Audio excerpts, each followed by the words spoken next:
Good morning, welcome back to my channel. അപ്പോൾ ഇന്ന് നമുക്കൊരു കുട്ടി വ്ലോഗാണ്. അപ്പോൾ നമ്മുടെ വീട്ടിൽ സാധനങ്ങളൊക്കെ ഇങ്ങനെ ഒഴിഞ്ഞു കിടക്കുന്ന കാണുമ്പോൾ നിങ്ങൾക്ക് മനസ്സിലാവുമായിരിക്കും. അല്ല, തമ്മിൽ കണ്ടപ്പോൾ എന്തായാലും മനസ്സിലായി കാണും. നമ്മൾ വീട് ഷിഫ്റ്റ് ചെയ്യാണ്. അപ്പോൾ നമ്മൾ 2 മാസം ആയതേ ഉള്ളൂ സണ്ടൂറിന്ന് ഇവിടെ തുളുക്കപ്പെട്ടിയിൽ വന്നിട്ട് മധുരയിൽ. അപ്പോൾ വന്നപ്പോൾ തന്നെ സച്ചു ട്രാൻസ്ഫറിന് കൊടുത്തിട്ടുണ്ടായിരുന്നു. അപ്പോൾ എന്തായാലും കിക്കിയുടെ സ്കൂൾ തുറക്കുന്നതിന് മുമ്പ് തന്നെ എല്ലാം റെഡിയായി. നമ്മൾ വിചാരിച്ചെന്ന് വെച്ചാൽ ഒരു 5-6 മാസമൊക്കെ കഴിയുമ്പോഴത്തേനാവും പിന്നെ കിക്കിയുടെ ഇവിടുത്തെ സ്കൂളിൽ ചേർത്ത് കഴിഞ്ഞാൽ പിന്നെ അവിടെ കൊണ്ടുവന്ന് വേറെ സ്കൂളിൽ ചേർക്കണം, അങ്ങനെയൊക്കെ ഭയങ്കര ബുദ്ധിമുട്ടാവുമല്ലോ എന്നൊക്കെ വിചാരിച്ചാൽ. എന്തായാലും ജൂണിൽ സ്കൂൾ തുറക്കുന്നതിന് മുമ്പ് തന്നെ അതിൻ്റെ പേപ്പറെല്ലാം റെഡിയായി. അപ്പോൾ സച്ചു ഒരാഴ്ചയും കൂടി ഇവിടെ കാണും, അത് കഴിഞ്ഞിട്ട് അങ്ങോട്ട് വരും. അപ്പോൾ ഇന്ന് എന്തായാലും സച്ചു ഇപ്പോൾ നൈറ്റ് ഡ്യൂട്ടി ആയിരുന്നു. രാവിലെ 7 മണിയാകുമ്പം വരും. 7 മണിക്ക് വന്നിട്ട് 8-9 മണിയൊക്കെ ആകുമ്പോഴത്തേന് ലോറി വരും സാധനമൊക്കെ കയറ്റാനായിട്ട്. എന്നിട്ട് സച്ചു നേരെ ചെങ്കോട്ടയ്ക്ക് വരും. അപ്പോൾ ഞാനും കിക്കിയും കൂടി ഇപ്പോൾ ഒരു 6:45 ഇവിടുന്ന് ഇറങ്ങും. ഇറങ്ങിയിട്ട് നമുക്കൊരു 7:55 ട്രെയിൻ ഉണ്ട്. ഇവിടുന്ന് ബസ്സിൽ നമ്മൾ വിരുദനഗറിൽ പോകണം, അവിടുന്ന് നമുക്ക് ട്രെയിൻ ഉണ്ട്. എന്നിട്ട് നമ്മൾ നേരെ ചെങ്കോട്ട എത്തും. നല്ല ചൂട്. ഇന്നലെ ഞാൻ ഉറങ്ങിയില്ല കേട്ടോ, കാരണം നമ്മൾ ഇന്ന് തന്നെ പോകുന്നുള്ളത് കറക്റ്റായിട്ട് പ്ലാൻ ചെയ്തിട്ടില്ലായിരുന്നു. കാരണം സച്ചിന് ഒരാഴ്ചയും കൂടെ കാണുമല്ലോ. കിക്കിക്കാണെങ്കിൽ 7-ാം തീയതി സ്കൂൾ തുറക്കും. അപ്പം 5-ാം തീയതി വരെ, 5-ാം തീയതിയാണ് ഈ വീടിൻ്റെ റെൻറ്റ് കൊടുക്കുന്നത്. അപ്പം 5-ാം തീയതി വരെ ഇവിടെ നിൽക്കാം നമുക്ക്. അപ്പോൾ നമ്മൾ എന്തായാലും 5-ാം തീയതിക്ക് അകത്ത് വെച്ച് പോകാനാണ് ആദ്യം പ്ലാൻ ചെയ്തിട്ടുണ്ടായിരുന്നത്. പിന്നെ എന്തായാലും ഇന്നലെ ലോറിയൊക്കെ സെറ്റായപ്പോൾ പിന്നെ പോവാന്ന് വിചാരിച്ച്.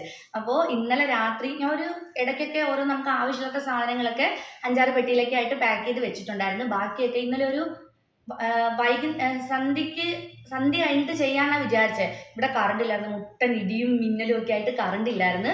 ഒരു 9 മണിക്ക് കറണ്ട് വന്ന് പിന്നെ നമ്മൾ ഫുഡൊക്കെ കഴിച്ചൊന്ന് സെറ്റായി. 10:30 ആയപ്പം പിന്നെയും കറണ്ട് പോയി. അങ്ങനെ ഒരു 10 മണിയൊക്കെ കഴിയുമ്പോൾ കറണ്ട് പോയി. പിന്നെ 10:45 ആയപ്പം കറണ്ട് വന്ന് അങ്ങനെയൊക്കെ ആയിരുന്നു. അപ്പോൾ അത് കഴിഞ്ഞിട്ട് പിന്നെ എന്തായാലും കറണ്ട് പോയില്ല. ആ സമയം കൊണ്ടാണ് ഞാൻ ഇതെല്ലാം പാക്ക് ചെയ്യുന്നത്. ചോദിക്കും എല്ലാം ബോക്സിലാക്കിയാൽ പോരെ. അങ്ങനെയല്ല, പൊട്ടുന്ന സാധനങ്ങളൊക്കെ ഉണ്ടെങ്കിൽ ബബിൾ റാപ്പ് ചെയ്യണം, അതുപോലെ തുണിയിലൊക്കെ പൊതിഞ്ഞ് അങ്ങനെയൊക്കെ വേണ്ടേ ചെയ്യാനായിട്ട്. അപ്പം അങ്ങനെയൊക്കെ കുറേ കാര്യങ്ങളൊക്കെ ഉണ്ടായിരുന്നു. എന്തായാലും ഇന്ന് എത്ര മണിയാ? ഇടയ്ക്ക് പിന്നെ ഞാൻ ഇങ്ങനെ ക്ഷീണം തോന്നുമ്പോൾ കിക്കി അവിടെ കിടന്ന് ഉറങ്ങുമല്ലേ. ഇപ്പം കിക്കി എടുത്ത് ഒരു 1/2 മണിക്കൂർ പോയിരുന്നു ഫോണൊക്കെ നോക്കും. ഉറങ്ങത്തില്ല. ഉറങ്ങിപ്പോയി കഴിഞ്ഞാൽ ചിലപ്പം നന്നായിട്ട് ഉറങ്ങിപ്പോയാൽ കാര്യങ്ങളൊന്നും നടക്കത്തില്ലല്ലോ. അതുകൊണ്ട് ഉറങ്ങിയില്ല. ഒരു എത്ര മണിക്കാണ്? 5 മണി കഴിഞ്ഞപ്പോൾ എല്ലാം സെറ്റായി. എന്നിട്ട് ഞാനൊരു 1/2 മണിക്കൂർ ഒന്ന് കിടക്കാമെന്ന് വെച്ചിട്ട് അലാറമൊക്കെ വെച്ച് 5:45 അലാറം വെച്ചിട്ട് കിടന്നതാണ്. പക്ഷേ പോകാനുള്ള ഇനി ഇത് അവിടെ ചെന്നിട്ട് അത് സെറ്റാക്കുന്നതിൻ്റെ ഒരു വെപ്രാളം കൊണ്ടാണോ അതോ പുതിയ വീട്ടിൽ പോകുന്നതിൻ്റെ എക്സൈറ്റ്മെൻ്റ് ആണോ എന്താണെന്ന് അറിയത്തില്ല, ഉറക്കം വന്നില്ല. പിന്നെ ഞാൻ 5:45 ആയപ്പോൾ എണീറ്റ് കുളിച്ചിട്ട് വേസ്റ്റ് കളയാനുണ്ടായിരുന്നു. അപ്പോൾ കിക്കി എണീറ്റ് റെഡി ആയിട്ട് വേസ്റ്റ് കൊണ്ടുവന്ന് കളഞ്ഞ് പിന്നെ കിക്കി റെഡിയായി. അപ്പോൾ നമ്മളിപ്പോൾ എന്തായാലും ഇറങ്ങാൻ പോകും. ഇപ്പം 6:45 ആവാറായി. അപ്പോൾ നമ്മൾ ഇറങ്ങുക. ഇനിയിപ്പോൾ എന്താണെന്ന് വെച്ചാൽ എല്ലാം ഒരുവിധം സെറ്റായി. സച്ചു വന്നിട്ട് ലോറിയിൽ ഇതെല്ലാം കയറ്റേണ്ട കാര്യമുള്ളൂ. അപ്പോൾ നമുക്ക് ഇറങ്ങാം. ഇറങ്ങുന്നതിന് മുമ്പായിട്ട് ഞാൻ ഇതൊക്കെ ഒന്ന് കാണിച്ചു തരാം പാക്ക് ചെയ്ത് വെച്ചേക്കുന്നത്. അപ്പോൾ ഇപ്പോഴത്തെ വീടിൻ്റെ അവസ്ഥ കണ്ട് ഇങ്ങനെയാണ് കേട്ടോ. അടിപൊളിയായിട്ട് എല്ലാം സെറ്റായി. അപ്പോൾ ദാണ്ടേ ഇവിടെ പുറത്ത് കിക്കി ഇരിപ്പുണ്ട്. ഞാൻ ക്ഷീണിച്ചിരിക്കുകയാണോ? വേസ്റ്റ് കൊണ്ട് കളഞ്ഞിട്ട് വന്നതാ. ഇനി വേണ്ടേ ആ ഒരു കവറിലുള്ള വേസ്റ്റ് ഉണ്ടല്ലോ അതുകൂടെ കളയണം. പിന്നെ ഇതാ വരുന്നേ അമ്മ. അപ്പോൾ ദാണ്ടേ ഞാൻ എല്ലാം ഇതുപോലെ ബോക്സിലാക്കി. നമ്മൾ നേരത്തെ വന്നപ്പം മൂവേഴ്സ് ആൻഡ് പാക്കേഴ്സ് ഉണ്ടല്ലോ, അവർ വന്നിട്ട് നമുക്ക് ഈ ബോക്സ് ഒന്നും അഴിച്ചു തരാതൊക്കെയല്ലേ പോയത്. അതുകൊണ്ട് ഇവരുടെ ബോക്സ് എല്ലാം ഞാൻ തന്നെ അഴിച്ചിട്ട് വെച്ചിട്ടുണ്ടായിരുന്നു. കാരണം ഒരു 6 മാസമല്ലേ 1 വർഷത്തിനിടയിൽ നമ്മൾ പോകുന്നുള്ളത് എനിക്ക് അറിയാമായിരുന്നു. അതുകൊണ്ട് ഈ ബോക്സ് എല്ലാം എടുത്ത് വെച്ച് അതിനകത്തെല്ലാം സെറ്റ് ചെയ്ത് വെച്ച്. പിന്നെ ഈ ചെരുപ്പുകൾ, പിന്നെ ദാണ്ടേ ഇതൊക്കെ ഇങ്ങനെയുള്ള കുഞ്ഞു കുഞ്ഞു സാധനങ്ങളൊക്കെ ഉണ്ട്. ഇത് വെക്കാനുള്ള ബൈൻഡില്ലായിരുന്നു. അപ്പം അവർ ലോറിയിൽ എവിടെയെങ്കിലും കയറ്റട്ടെന്ന് വെച്ചിട്ട് അങ്ങനെ വെച്ചതാണ്.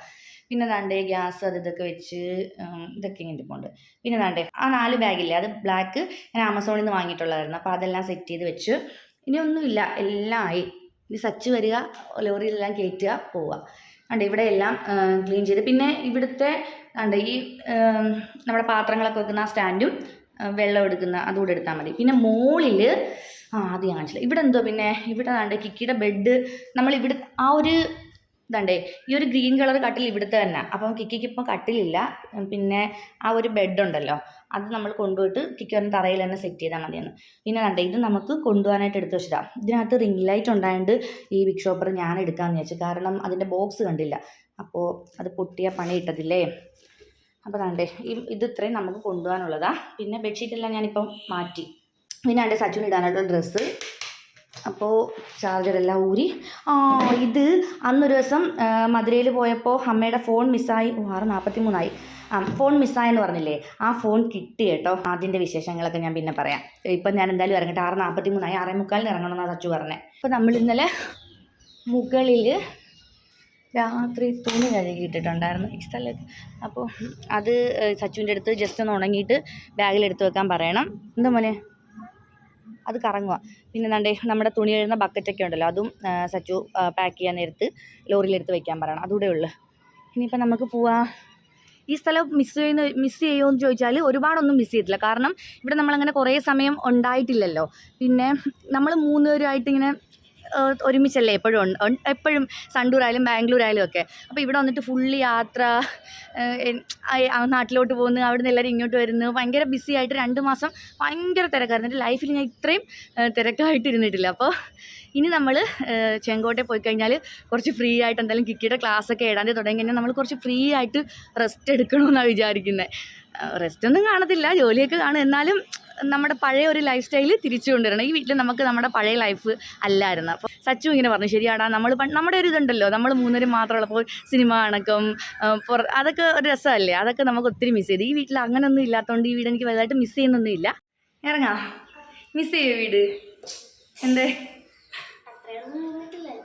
അമ്മയ്ക്ക് അങ്ങനെ മിസ് ചെയ്തൊന്നുമില്ല. അപ്പോൾ ഞങ്ങൾ ഇറങ്ങുവാണ്. ചെരുപ്പിടും മോനെ. താഴത്തെ അപ്പൂപ്പൻ്റെ അടുത്തൊക്കെ പറ കേട്ടോ. ആൻറ്റിയെ കണ്ടായിരുന്നോ? അമ്മ വരുമോ? എന്തൊരു ചൂടാ. ഇനി എനിക്ക് സച്ചുവിനെ വീഡിയോ കോൾ കേൾക്കുമായിരിക്കും. സച്ചു അതെടുത്തു ഇതെടുത്തു ഉള്ള ഞങ്ങൾക്ക് എല്ലാം ചോദിക്കും. പോവാം. എനിക്ക് ഇവിടെ ആയിരുന്നു പഠിക്കേണ്ടതില്ലേക്ക്. രാംകോ വിദ്യാലയ. ഇപ്പം ഭാരത്. നീ പേടിച്ചാ കരഞ്ഞതോടി കള്ളിപ്പെണ്ണേ. അത് വരുന്ന പുറയില്ല കേട്ടോ, അത് വരുന്ന പുറയില്ല കേട്ടോ. ഓടരുത്. എന്ത് ധൈര്യത്തിലാണ് കിക്കി ഞാൻ നിന്നെ കൊണ്ട് വന്നേ. കിക്കി പട്ടിയെ കണ്ട കരയാത്ത കിക്കി വരെ കരഞ്ഞു. അടുത്തോട്ടിങ് വന്നു ഒരെണ്ണം ബെൽറ്റ് ഇട്ടതും വീട്ടിൽ വാക്കാൻ തോന്നുന്നു കേട്ടോ. തീർന്നെന്ന് ഞാൻ വിചാരിച്ചു ഇന്നത്തെ ദിവസം. എൻ്റെ ജീവിതത്തിൽ എനിക്ക് ഇതോണൊക്കെ പേടിയുള്ള സാധനം വേറെ ഇല്ല. അയ്യോ, എൻ്റെ നെഞ്ചിപ്പോഴും കിടന്ന് ഇടിക്കുന്നുണ്ട്. കിക്കി കയറുമ്പോഴത്തേന് എൻ്റെ കോൺഫിഡൻസ് മൊത്തം പോയി. പക്ഷെ നീ പേടിച്ചോ ഇല്ലയോ? പൈസ എടുക്കാതെ ATM എവിടെ ആയിരുന്നു? വീർത്ത് നോക്കി കുളിച്ചു ഞാനാ. എൻ്റെ മുടി കണ്ടിട്ട് ആരും എന്നെ ഒന്നും പറയരുത്. എന്തായാലും പറഞ്ഞു കഴിഞ്ഞാൽ എനിക്ക് വിഷമവും ലേക്ക്. അങ്ങനെ ഞങ്ങൾ ദാണ്ടേ ബസ് സ്റ്റോപ്പിലെത്തി. അപ്പോഴത്തേനും സച്ചു വന്നിട്ടുണ്ടായിരുന്നു കേട്ടോ ഡ്യൂട്ടി കഴിഞ്ഞിട്ട്. പിന്നെ നമ്മൾ കീയൊക്കെ സച്ചുവിൻ്റെ കയ്യിൽ കൊടുത്തിട്ട് നേരെ ബസ്സിൽ കയറി. എന്നിട്ട് വിരുദ്ധനഗർ റെയിൽവേ സ്റ്റേഷനിൽ വന്ന് നമ്മൾ എത്തിക്കഴിഞ്ഞിട്ട് അവിടുത്തെ കോഫി നല്ലതാട്ടോ. അപ്പോൾ ഞാനും കിക്കിയും ഓരോ കോഫി വാങ്ങി കുടിച്ച് പിന്നെ നമ്മൾ നേരെ ടിക്കറ്റൊക്കെ എടുത്തിട്ട് ട്രെയിനിൽ കയറി. 7:55 അല്ല 8 മണിയായപ്പോഴാണ് ട്രെയിൻ വന്നത്. ട്രെയിനിൽ കയറിയിട്ട് ആദ്യം നമ്മൾ വിചാരിച്ചിട്ടുണ്ടായിരുന്നേ ചെങ്കോട്ടയിൽ ഇറങ്ങാമെന്നാണ്. അപ്പോൾ സച്ചു പറഞ്ഞ് തെങ്കാശി കഴിഞ്ഞിട്ടാണ് ചെങ്കോട്ട വരുന്നത്. അപ്പം തെങ്കാശിയിൽ നിന്നും ചെങ്കോട്ടയിൽ നിന്നും ഏകദേശം ഒരേ ദൂരം വീട്ടിലോട്ട് പോകാനായിട്ട്. അപ്പോൾ സച്ചു പറഞ്ഞ് തന്നെ തെങ്കാശിയിൽ ഇറങ്ങാൻ പറഞ്ഞിട്ട് ഞങ്ങൾ അവിടെ ഇറങ്ങി. ഓട്ടോ വിളിച്ച് 200 രൂപ ആയുള്ളൂ കേട്ടോ. ഇതിന് മുമ്പ് ചെങ്കോട്ടയിൽ നിന്ന് വീട്ടിലോട്ട് പോയപ്പോൾ 250 രൂപ വാങ്ങിയായിരുന്നു. പിന്നെ രണ്ടേ പോകുന്ന വഴിക്ക് നല്ല അടിപൊളി വ്യൂ ആട്ടോ. എനിക്ക് നമ്മൾ സണ്ടൂർ നിന്നപ്പോൾ ഉള്ള ആ ഒരു സമയം ഓർമ്മ വന്നത്. ഇതുപോലെ മലകളും ഫുള്ള് പച്ചപ്പൊക്കെ ആയിട്ട് നല്ല രസമായിരുന്നു അവിടെയും. അങ്ങനെ നമ്മൾ ദാണ്ടേ നേരെ വീട്ടിലെത്തി. അപ്പോൾ ഓണർ നമ്മുടെ അടുത്ത് പറഞ്ഞിട്ടുണ്ടായിരുന്നു അവിടെ കാണത്തില്ല, ഡോറിൽ കീ ഇട്ടേക്കാന്നുള്ളത്. അങ്ങനെ ഞാനും കിക്കിയും കൂടെ ഡോറ് തുറന്നിട്ട് നമ്മൾ ദാണ്ടേ വീട്ടിലോട്ട് കയറുക. ഇതിനു മുമ്പ് ഞാനും സച്ചുവും കിക്കിയും കൂടെ വന്നായിരുന്നു. ഇപ്പം ഞാൻ 3ാമത്തെ പ്രാവശ്യം ഇവിടെ വരുന്നത്. ആദ്യം ഞാനും സച്ചുവും വന്ന് പിന്നെ ഞങ്ങൾ 3 പേരുടെ കിക്കിയെ വീടൊക്കെ ഒന്ന് കാണിക്കട്ടെ അങ്ങനെ അഡ്വാൻസ് കൊടുക്കാൻ വേണ്ടി വന്ന്. പിന്നെ ഇപ്പം ഞങ്ങൾ വന്ന് ഡോറൊക്കെ തുറന്ന് കയറി. അപ്പോൾ പിന്നെ അവിടെ നിന്ന് ക്ലീൻ ചെയ്യണമായിരുന്നു. പിന്നെ കുറച്ച് സാധനങ്ങളൊക്കെ വാങ്ങിക്കാനായിട്ട് തൊട്ടടുത്തൊരു സൂപ്പർ മാർക്കറ്റ് കണ്ടിട്ടുണ്ടായിരുന്നു. അപ്പോൾ അവിടെ പോയി. അപ്പോൾ ആ സബീന ഉണ്ടോ, അത് പണ്ട് നമ്മൾ വീട്ടിൽ വാങ്ങിക്കത്തില്ലേ പാത്രം കഴുകി, ഇപ്പോൾ കുറേ നാൾ ഇപ്പം വാങ്ങിക്കാറില്ല. അത് കണ്ടപ്പോൾ എനിക്കൊരു മെമ്മറി ഇങ്ങനെ വന്ന് പണ്ട് വാങ്ങിക്കുന്നത്. പിന്നെ ദാണ്ടേ ഉച്ചയൊക്കെ ആയപ്പോഴത്തേനും 1:30 ഒക്കെ ആയപ്പോഴത്തേനും സച്ചു വന്ന്. രാവിലെ ഞങ്ങൾ വന്നിട്ട് കുറച്ച് സമയം കഴിഞ്ഞപ്പോൾ സച്ചുവിൻ്റെ അനിയനും വൈഫും വന്നിട്ടുണ്ടായിരുന്നു. അപ്പോൾ അവർ വരുമ്പോൾ ചോറ് കൊണ്ടുവരണമെന്ന് പറഞ്ഞിട്ട് ചോറൊക്കെ കൊണ്ടുവന്ന് നമ്മളെല്ലാവരും അത് കഴിച്ച്. പിന്നെ തലേ ദിവസം സച്ചുവിന് നൈറ്റ് ഡ്യൂട്ടി ആയിരുന്നു. ഞാനും പാക്കിംഗ് ഒക്കെ ആയിട്ട് ഉറങ്ങിയിട്ടില്ലായിരുന്നു. അങ്ങനെ നമ്മൾ കുറച്ച് നേരം കിടന്ന് ഉറങ്ങി. 7 മണി വരെ കിടന്ന് ഉറങ്ങി കേട്ടോ. അപ്പോൾ അവർ അനിയനും വൈഫും കൂടെ പുറത്ത് പോയിട്ട് ചായയൊക്കെ വാങ്ങിക്കൊണ്ട് വന്നു. പിന്നെ നമ്മളത് കുടിച്ചിട്ട് 8:30 ഒക്കെ ആയപ്പോൾ നല്ല ഫുഡ് കഴിക്കാനായിട്ട് വന്ന്. അവിടെ റഹ്മത്ത് എന്ന് പറഞ്ഞിട്ട് ഒരു ഹോട്ടലുണ്ട് കേട്ടോ. ഫേമസ് ആയിട്ടുള്ള ഹോട്ടലാണ്. നല്ല ഫുഡായിരുന്നു. എനിക്ക് സാധാരണ ഇങ്ങനെ വരുമ്പോൾ ഞാനിങ്ങനെ മസാലയായിട്ട് ടേസ്റ്റൊക്കെ ഇഷ്ടമാവുമോ എന്നൊക്കെ ഒരു ഡൗട്ട് ഉണ്ടായിരുന്നു. പക്ഷേ ഒന്നുമില്ലായിരുന്നു. നല്ല അടിപൊളി ടേസ്റ്റ് ആയിരുന്നു. കാടയും ഒക്കെ ചിക്കനും ഒക്കെ വാങ്ങി. പിന്നെ നമ്മൾ അതിൻ്റെ തൊട്ട് പുറത്ത് തന്നെ ഇതുപോലെ ജ്യൂസൊക്കെ ഉള്ളൊരു കടയുണ്ട്. അപ്പം എനിക്കിനി എന്ത് കുടിച്ചെന്ന് പറഞ്ഞാലും ഒരു ലൈം സോഡ കഴിച്ചില്ല എന്നുണ്ടെങ്കിൽ ഒരു മനസ്സമാധാനം കിട്ടത്തില്ല. പിന്നെ നമ്മൾ തിരിച്ച് വീട്ടിലോട്ട് പോകുന്ന വഴിക്ക് അവിടെ ഒരു കടയിൽ ഫ്രൂട്ട്സ് ഇങ്ങനെ റോഡിൽ വെച്ച് വിൽക്കുമല്ലോ, അവിടെ കയറിയിട്ട് നമ്മൾ ഫ്രൂട്ട്സൊക്കെ വാങ്ങി. പിന്നെ നമ്മൾ വീട്ടിൽ വന്നിട്ട് എല്ലാവരും ഉറങ്ങി കേട്ടോ. അപ്പോൾ ഉറങ്ങാനായിട്ട് ഞാനും കിടന്നായിരുന്നു. അപ്പോൾ ഇങ്ങനെ ഓരോന്നിങ്ങനെ ചോദിക്കുമ്പോൾ സോപ്പ് എന്തിയേ, പേസ്റ്റ് എന്തിയേ എന്നൊക്കെ ചോദിക്കുമ്പോൾ എല്ലാം ഈ ബോക്സിനകത്തൊക്കെ അല്ലേ. അപ്പോൾ ഞാൻ വിചാരിച്ചെന്നെങ്കിൽ ഉറങ്ങണ്ട, കാരണം ഇതെല്ലാം അങ്ങ് ക്ലീൻ ചെയ്ത് കഴിഞ്ഞാൽ അല്ലെ ഇത്രയും ഇങ്ങനെ കിടക്കുന്നുണ്ടോ, എല്ലാം ഇങ്ങനെ വാരി വലിച്ച് അവർ ഇറക്കിയപ്പോൾ എല്ലാം ഇങ്ങനെ കൊണ്ടുവന്ന് ഹാളിലൊക്കെ ഇട്ടേക്കുമല്ലേ. അപ്പോൾ ഞാൻ വെച്ച് ഉറങ്ങണ്ട, ഇന്ന് രാത്രിയിൽ നിന്നിട്ട് ഇത് ഫുള്ളങ്ങ് അടുക്കി പറക്കി വെക്കാം. അപ്പോൾ രാവിലെ എണീക്കുമ്പോൾ ഒരു പാല് കാച്ചണ്ടേ, അപ്പം നല്ല ക്ലീൻ ആയിട്ടിരിക്കുമല്ലോ എന്ന് വെച്ചിട്ട് ഞാൻ തന്നെ അത് ഫുള്ള് അവരെല്ലാവരും കിടന്ന്. പിന്നെ അത് മാത്രമല്ല, ഇങ്ങനെ എന്തെങ്കിലുമൊക്കെ ചെയ്യുമ്പം ഞാൻ തന്നെ ചെയ്യണം എന്നൊരു നിർബന്ധം കൂടെ ഉണ്ട്. കാരണം എന്തൊക്കെ സാധനങ്ങൾ എവിടേക്കാണ് വെക്കേണ്ടതെന്ന് എനിക്കല്ലായിരുന്നു. കാരണം പിന്നെ എടുക്കേണ്ടത് ഞാനല്ലേ, അപ്പം എനിക്ക് തന്നെ ചെയ്യണമെന്നുണ്ടായിട്ട് ഞാൻ പിന്നെ അത് ചെയ്ത്. ഇപ്പോൾ കണ്ടോ, ഞാൻ എന്താണ്ട് ഇവിടെ എല്ലാം ക്ലീൻ ചെയ്ത്. പിന്നെ ഒരു 3-4 പെട്ടി അവിടെ അടുക്കി വെച്ചില്ലേ, അത് നമുക്ക് ഇപ്പോൾ അത്യാവശ്യമില്ലാത്ത കാര്യങ്ങളാണ്. ഓവൻ, പിന്നെ അതുപോലെ തന്നെ കേക്കിൻ്റെ സാധനങ്ങൾ, അതൊക്കെ ഞാൻ അവിടെ വെച്ചിട്ട് ബാക്കിയെല്ലാം എടുത്ത് അറേഞ്ച് ചെയ്ത് വെച്ച്. ഇപ്പം കണ്ടോ സമയം 4:34 11:30 തുടങ്ങിയതാണ് കേട്ടോ. എല്ലാവരും കിടന്നു കഴിഞ്ഞിട്ട് 11:30 തുടങ്ങിയതാണ്. 4:30 ആയപ്പോഴത്തേന് വീട് ഒരുവിധം ക്ലീനായി. പിന്നെ ദാണ്ടേ അടുക്കളയാണല്ലോ നമുക്ക് മെയിനായിട്ട് യൂസ് ചെയ്യേണ്ടത്. അതുകൊണ്ട് അവിടുത്തെ കാര്യങ്ങളെല്ലാം ഞാൻ വെക്കേണ്ടതെല്ലാം അടുക്കി പറക്കി വെച്ച്. പിന്നെ ഇത് കണക്ക് തന്നെ ആയിരിക്കത്തില്ല, ഇനിയിപ്പോൾ കേക്കിൻ്റെ സാധനങ്ങളോടൊക്കെ വെക്കുമ്പോൾ ഇത് മാറും. അപ്പോൾ ഇത് മാത്രമല്ല, വീട്ടിൽ എന്ത് വെച്ചാൽ ഇപ്പോൾ അലമാരിയോ എന്തായാൽ തന്നെ ഇപ്പോൾ തന്നെ ടേബിൾ ഞാൻ രണ്ടിടത്ത് മാറ്റിയെന്ന് തോന്നുന്നു. അങ്ങനെ എന്ത് വെച്ചിരുന്നാലും എനിക്കിങ്ങനെ തോന്നും ഇവിടുന്ന് ശരിയായില്ല എന്ന് തോന്നുമ്പോൾ ഞാനത് മാറ്റും. അപ്പോൾ ഇതിപ്പം ഒരുവിധം ഞാൻ എല്ലാം ഇങ്ങനെ അടുക്കി പറക്കി സെറ്റ് ചെയ്ത് വെച്ച്.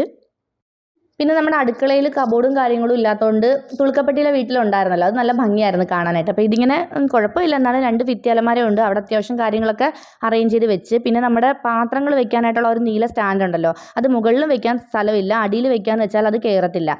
പിന്നെ ഞാൻ 2 ഇത് കണക്കുള്ള ആ ബ്ലാക്ക് കളറിലെ ബോക്സ് ഉണ്ടല്ലോ, അതുണ്ടായിരുന്നു. അതിനകത്ത് പാത്രങ്ങളൊക്കെ എടുത്ത് വെച്ച് തൽക്കാലത്തേക്ക് ഞാൻ അങ്ങനെ വെച്ചിട്ടുണ്ട്. പിന്നെ ഞാൻ പോയി കുറച്ച് നേരം കിടന്ന് കേട്ടോ. 4:30 ആയപ്പോൾ പോയി കിടന്ന്. എന്നിട്ടൊരു 6:30 ആയപ്പോൾ എണീറ്റ്, കാരണം വേസ്റ്റ് കളയണമായിരുന്നു. അതുകൊണ്ട് എനിക്ക് നന്നായിട്ട് ഉറങ്ങാൻ പറ്റിയില്ല. ഞാനൊരു 6:30 ആയപ്പോൾ എണീറ്റ് വേസ്റ്റൊക്കെ കളഞ്ഞ് പിന്നെ കുളിച്ച്, പിന്നെ ദാണ്ടേ പെരയ്ക്കൊക്കെ ഒന്ന് തൂത്ത് തുടച്ച്, എന്നിട്ട് നമുക്കിനി പാല് കാച്ചണം. അപ്പോൾ ദാണ്ടേ രാവിലെ എല്ലാവരും എണീറ്റ് വന്നിട്ട് നമ്മൾ പാല് കാച്ചി. കണ്ട പാലൊക്കെ കാച്ചി. പിന്നെ ഫുഡ് ഉണ്ടാക്കിയില്ല കേട്ടോ അന്നത്തെ ദിവസം, കാരണം ഗ്യാസ് ഒന്നും വന്നിട്ടില്ലായിരുന്നു. ഗ്യാസ് പിറ്റേ ദിവസമായിരുന്നു വരുന്നത്. നമ്മൾ ഗ്യാസിൻ്റെ എല്ലാം പേപ്പറെല്ലാം റെഡി ആക്കിയിട്ടുണ്ടായിരുന്നു, പിറ്റേ ദിവസം കൊണ്ടുവരാമെന്ന് അവർ പറഞ്ഞ്. തലേ ദിവസം ഞാൻ അവിടെ എല്ലാം ക്ലീൻ ചെയ്തിട്ടുണ്ട്. പിന്നെ വലിയ പണിയൊന്നും ഇല്ലായിരുന്നു. പിന്നെ ഇവർക്ക് എന്തെങ്കിലും ഒരു പണി കൊടുത്തില്ലേ വിഷമമായാലോ എന്ന് വെച്ചിട്ട് സച്ചു താണ്ടേ സ്വിച്ച് ബോർഡൊക്കെ തുടച്ച് തീർത്ത താണ്ടേ അവിടെ മേക്കപ്പ് മിറർ ഉണ്ടല്ലോ, അതിനകത്ത് പൊടിയൊക്കെ തുടച്ച്. പിന്നെ സനു ഇവിടെ ജനലൊക്കെ തുടച്ച് തന്ന്. പിന്നെ ഞാൻ താണ്ടെ കുറച്ച് തുണിയൊക്കെ കഴുകാനുണ്ട്, അത് കഴുകിയിട്ട്. പിന്നെ വലിയൊരു പണിയുണ്ട് കേട്ടോ, ബാത്റൂം കഴുകുന്നത്. പുതിയ വീട്ടിൽ വന്നു കഴിഞ്ഞാൽ എനിക്ക് കുറച്ച് ബുദ്ധിമുട്ടാണ്. പിന്നെ നമ്മൾ ഉപയോഗിച്ച് കഴിഞ്ഞാൽ ഞാൻ തന്നെ കഴുകിക്കോളും. പക്ഷേ ഏതെങ്കിലും പുതിയ വീട്ടിൽ വരുമ്പോൾ എനിക്ക് സച്ചു നല്ല ഭംഗിയായിട്ട് ക്ലീൻ ചെയ്തിട്ട് തരും. അങ്ങനെ നമ്മൾ ഉച്ചയ്ക്കൊരു 3 മണിയൊക്കെ കഴിഞ്ഞപ്പോഴാണ് ഫുഡ് കഴിക്കാനായിട്ട് ഇറങ്ങി. തെങ്കാശിക്ക് പോയി. അവിടെ ചെന്ന് കഴിഞ്ഞപ്പം ഉച്ചയ്ക്ക് 3 മണി എന്ന് പറയുമ്പോൾ ഉച്ചയ്ക്കത്തെ ഫുഡെല്ലാം കഴിയുമല്ലോ. എനിക്ക് പിന്നെ ഇവിടുത്തെ ബിരിയാണിയൊന്നും കഴിക്കണമെന്ന് വലിയ താല്പര്യമില്ലായിരുന്നു. അങ്ങനെ ആ ഒരു ടെമ്പിൾ കണ്ടില്ല, അതിൻ്റെ ഓപ്പോസിറ്റ് സൈഡിൽ ഒരു വെജിറ്റേറിയൻ ഷോപ്പ് ഉണ്ടായിരുന്നു. അവിടെ കയറിയിട്ട് ഏതാണ്ട് ഷാർജയും മോമോസും പിസ്സയും സാൻഡ്വിച്ചൊക്കെ നല്ല അടിപൊളി ടേസ്റ്റ് ആയിരുന്നു. എനിക്ക് സാധാരണ വെജിറ്റേറിയൻ ഫുഡ് അങ്ങനെ പിടിക്കാത്തതാണ്, പക്ഷേ ഇതെനിക്ക് നന്നായിട്ട് ഇഷ്ടപ്പെട്ടു. പിന്നെ ഞങ്ങളൊരു ദിവസം ഞാനും സച്ചും കിക്കും കൂടെ പോയായിരുന്നു. അപ്പോൾ ഇത്രയൊക്കെയാണ് നമ്മുടെ പുതിയ വീട്ടിൽ വന്നതിന് ശേഷമുള്ള 2 ദിവസത്തെ വിശേഷങ്ങൾ. അപ്പോൾ നാളെ സച്ചു തുളുക്കപ്പെട്ടിക്ക് പോവും. അവിടുന്ന് റിലീവിങ് ലെറ്ററൊക്കെ വാങ്ങി ചെങ്കോട്ടയ്ക്ക് വരും. പിന്നെ അനിയനും വൈഫും ഒക്കെ നാളെ രാവിലെ പോവും. പിന്നെന്താ, അത് കഴിഞ്ഞിട്ടുള്ള വ്ളോഗൊക്കെ ഞാൻ എടുത്തിട്ടുണ്ട്, അതിന് അടുത്ത വീഡിയോയിൽ ഇടാം. അപ്പോൾ ഇത്രയുള്ള വീഡിയോ ഇഷ്ടമായിട്ടുണ്ടെങ്കിൽ ഒന്ന് ലൈക്ക് ചെയ്തേക്കുക. അതോടൊപ്പം തന്നെ നമ്മുടെ ചാനലും കൂടെ ഒന്ന് സബ്സ്ക്രൈബ് ചെയ്തേക്കുക. ഇനി അടുത്തൊരു വീഡിയോയിൽ കാണാം. അതുവരേക്കും ബൈ ബൈ.